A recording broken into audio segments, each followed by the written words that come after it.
नमस्कार दोस्तों, आज हम आणविक द्रव्यमान निकालना सीखेंगे कि हम किस तरह से आणविक द्रव्यमान निकाल सकते हैं। आणविक द्रव्यमान या अणुद्रव्यमान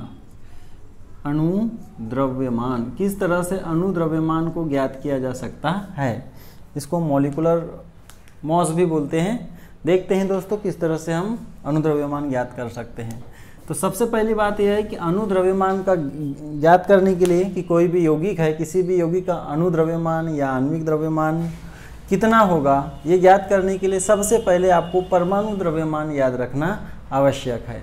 तो दोस्तों मैं यहाँ पे कुछ तत्वों के परमाणु द्रव्यमान लिख देता हूँ, जिसको आप याद करके बड़े आसानी से अणुद्रव्यमान निकाल सकते हैं। सबसे पहले हम देखते हैं हाइड्रोजन। हाइड्रोजन का परमाणु द्रव्यमान होता है 1, helium 4, lithium 6, carbon 12, nitrogen 14, oxygen 16, carbon nitrogen oxygen, fluorine 18। उसके बाद में सोडियम परमाणु क्रमांक 11 होता है, इसका 23 होता है। कैल्शियम 20 होता है। फास्फोरस 31 होता है। सल्फर 32 होता है। Hydrogen, helium, lithium, calcium, nitrogen, हाँ इसके साथ में दोस्तों क्लोरीन का 35.5 होता है।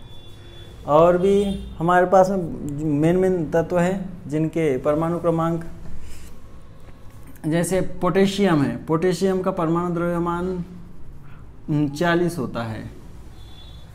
तो दोस्तों अगर मोटे मोटे हिसाब से अगर इतने भी तत्वों के आपको परमाणु द्रव्यमान पता है तो इससे आणविक द्रव्यमान आसानी से निकाल सकते हैं कुछ यौगिकों के।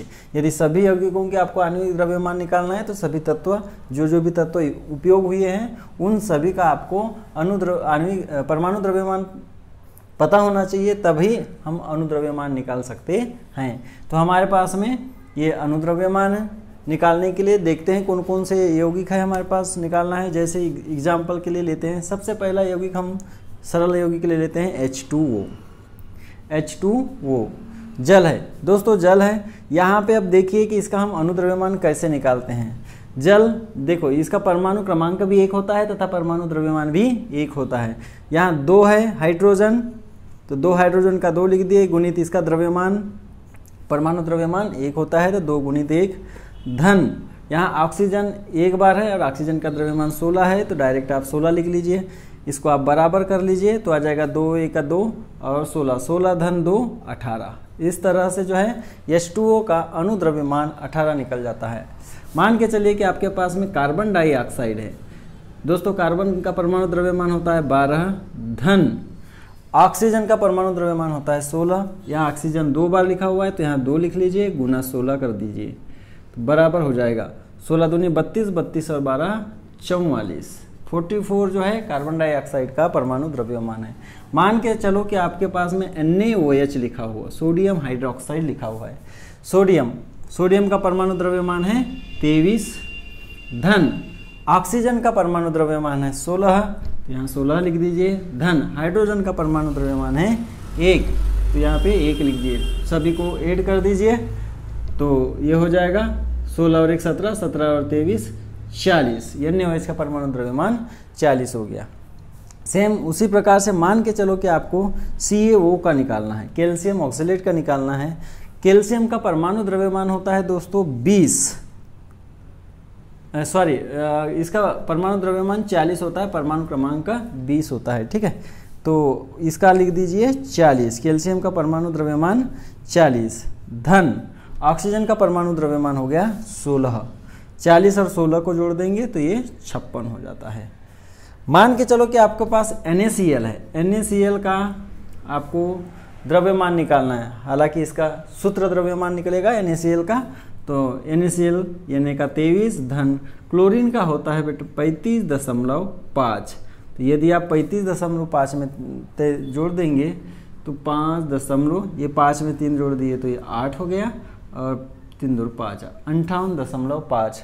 दोस्तों अणु द्रव्यमान को मापने की जो इकाई होती है वो होती है AMU, एटॉमिक मास यूनिट। तो सब में हम जितने भी द्रव्यमान निकला है उसमें हम सब AMU लगा सकते हैं, AMU लगा सकते हैं। इसमें भी हम AMU लगा देंगे, इसमें भी हम AMU लगा देंगे। ठीक है, चलो देखते हैं और दोस्तों कुछ एग्जाम्पल और किस तरह से हम ज्ञात कर सकते हैं। इसको हम मिटाकर फिर से देखते हैं कुछ और उदाहरण। इसमें मान के चलिए कि आपके पास में है H2SO4, सल्फ्यूरिक अम्ल। अब सल्फ्यूरिक अम्ल का किस तरह से हम अणु द्रव्यमान निकाल सकते हैं। हाइड्रोजन है 2 तो 2 लिख दीजिए, गुणा इसका परमाणु क्रमांक द्रव्यमान होता है 1, फिर धन सल्फर का परमाणु द्रव्यमान होता है 32, फिर धन ऑक्सीजन 4 है इसलिए 4 लिख दो, फिर गुना कर दीजिए। एक ऑक्सीजन का परमाणु द्रव्यमान 16 होता है, 16। आंसर कर दीजिए 16 64, यहाँ 64 हो गया, धन 32 हो गया, धन 2 हो गया। इन सभी को ऐड करेंगे तो 98 निकलता है, सभी को जोड़ने पर 98 निकलता है।